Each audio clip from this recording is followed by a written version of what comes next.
Has Katrina been forgiven? Yes, but she'll never be forgotten.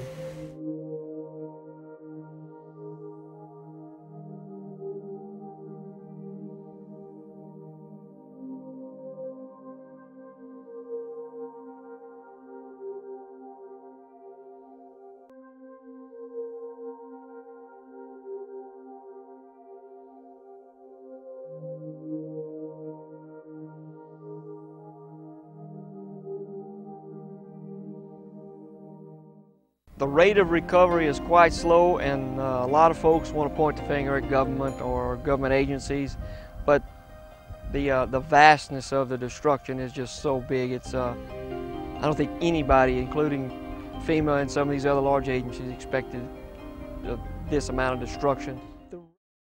The people who left Lower Cameron Parish and in Cameron, where we are today, the population in the year 2000 was 2,200.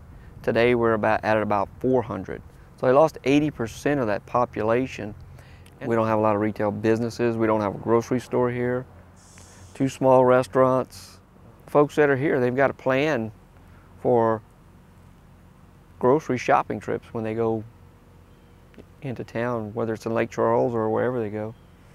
10 years ago, since the storms about 10 years ago, we've been through some other storms. In rebuilding from the storms, the first storms, and rebuilding the next storms, people are very cognizant. It's galvanized in everything they do, from recreational camps down to bayous, to fishing piers, to businesses. People put their refrigeration units up on the roof. They build their camps and houses above the FEMA flood protection. They're very concerned. It's a good thing because we've had some winds come through and some high tide events, and the devastation wasn't near what it would have been had they not done that. Much of the improvements that we have seen in residential construction are not elective. They are more or less forced. And if it were not for the forced component of the more resistant buildings, I don't think we would have much more sustainable buildings now. That being said, the buildings that are new, that are adhering to the guidelines, the forced, the mandated guidelines, are being built to better standards and higher expectations. The most surprising part of the recovery to me was the quick return of duck hunting camps. They're scattered throughout Lower Cameron Parish and even in the upper parts of the parish. Those were the first structures to return here, and they built them really quick. And they built them substantially, and they met building codes and elevation requirements for flood prevention. That was the most surprising thing to me, the amount of money and the value of waterfowl hunting to this parish. It was a real eye-opener to me. It's a huge impact for us. When you go down the bayou and look at how people are rebuilding after the storm, it's amazing. There's places that weren't even developed before that have $300,000 to $500,000 camps that are 20-something feet up in the air. It's very expensive to build like that, but that's how people are building now. Nobody's putting structures on the ground. Everybody knows that the next storm could be any time, and they've been very prepared for it, and it goes to commercial resources too. We figure that no more than about 45% of the vessels that were previously shrimping are going to participate in this coming shrimping season. The infrastructure of the fishing community has more or less recovered. Anything that was there before, and has even expanded some. Some of the compensatory programs have been very kind to some of the fishermen. Case in point is Bucktown. They have a new marina there which is far superior to what they had before. Downriver in Plaquemine Parish, they also have a number of new facilities that were funded by FEMA that are far superior to what they had before. Sure, the storms have changed the industry here in Cameron. The commercial fishing industry was devastated by Hurricanes Rita and Ike, and really has not rebounded very well. The resource is still there. It's fairly consistent over the years as far as pre-harvest and post-harvest numbers. The resource is still fairly stable. What we don't have is these larger offshore vessels that have returned to Cameron. They can't.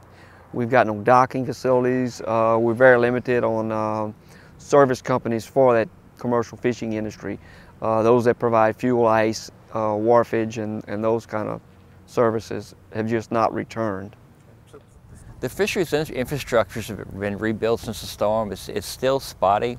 In some places like Venice, Louisiana, it's probably better than it was before as far as the facilities, the boat ramps. Other areas, not so much. They've been hit by a lot of storms since then, and that really, obviously hampers recovery. Overall, the recovery's been really strong and good. It took a long time, obviously, because the destruction was so great and immense.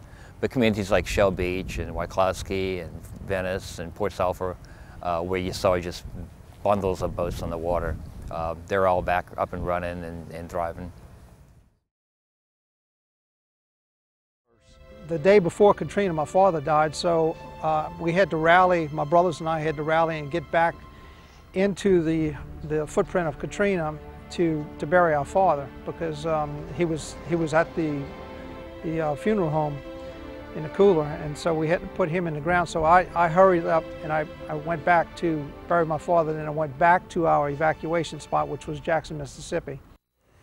One of the things about Katrina is that the stories that people tell are not exaggerated at all. Every story, one worse than the next, is very real, very heartfelt, and in some cases very tragic. We all have stories, Katrina stories, and my wife and I even have to limit ourselves on Katrina at the dinner table. But looking at the individual stories since the storm, everybody's got a different one. Pete Garrica out of New Orleans East, I was with him. He's the chairman of our crab task force now. Pete, his mother, his wife, and his daughter spent the night in a little Chinese tallow tree across the street. It was a very small tree. He tied his mom to the tree with coaxial cable. His wife somehow or another got onto a board and floated off, and he didn't see her the whole night. When the wind shifted, she floated back, and he was able to get her back in the tree. His daughter was wrapped up in carpet, but they all survived the storm. There was a boat stranded down the road that they were able to get to. He was about to go fishing, so it was provisions, so he had food. And I think he was probably 3 days or 2 or 3 days before he saw the first National Guard come down the street to start assessing damage and rescuing people. Ronald Gaspard was one of my first contacts, a fisherman, commercial fisherman contact after Hurricane Rita. And if I remember correctly, he had lost his home. He had lost his small business where he stored and sold his own products to customers, shrimp and other seafood products. He had lost all of that. And during the storm, he had brought his shrimping vessel up to Lake Charles area where he thought he was in safe harbor, and another vessel, a larger ship, had come untied or was swinging while on anchor, crushed his vessel and sunk it in place. And just a couple of weeks after the storm, his younger brother was killed in a car accident. And I just couldn't imagine what this guy was dealing with. I guess it had to seem like his world was crumbling around him, as the weeks went on. But I do see him now occasionally, and he's got a new vessel, and he's still in the shrimping business and living here in Cameron again.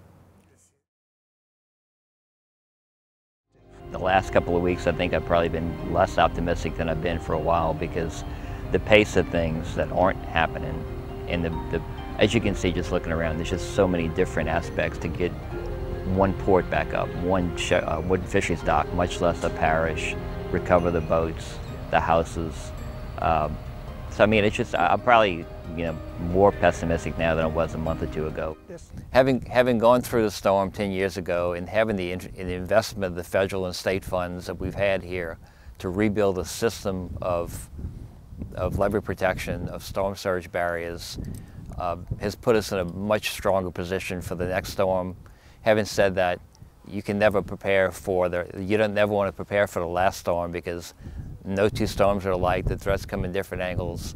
But watching the industry, watching the recreational fishing resources rebuild, the safe harbors that have been built, we're building some more. It's going to be, I think we're much better prepared this time than 10 years ago. I think emergency management post-Katrina is much more advanced than we were before. They are better able to handle the logistics of the evacuation. They're better able to handle the civil component of the response a lot better. I think in the recovery, we have programs that we have seen what works and what doesn't work as far as compensatory programs. The community is definitely better prepared and more resilient for the next storm. We've got a full-blown staff, an OEP staff, Office of Emergency Preparedness, and they monitor just about all weather events, not just hurricanes. We've adopted international building codes and flood management practices, flood mitigation practices for buildings, and homes that were built to code and at elevations required by flood insurance policies made it through Ike. While people say it was a once-in-a-lifetime event, we know, and it's never that anymore. That when they rebuild just like it could happen again. Now we pretty much evacuate for all storms and tropical storm threats, and I think most everybody in the parish takes these evacuation recommendations or orders very seriously now. Making yourself hurricane proof is a deliberate act.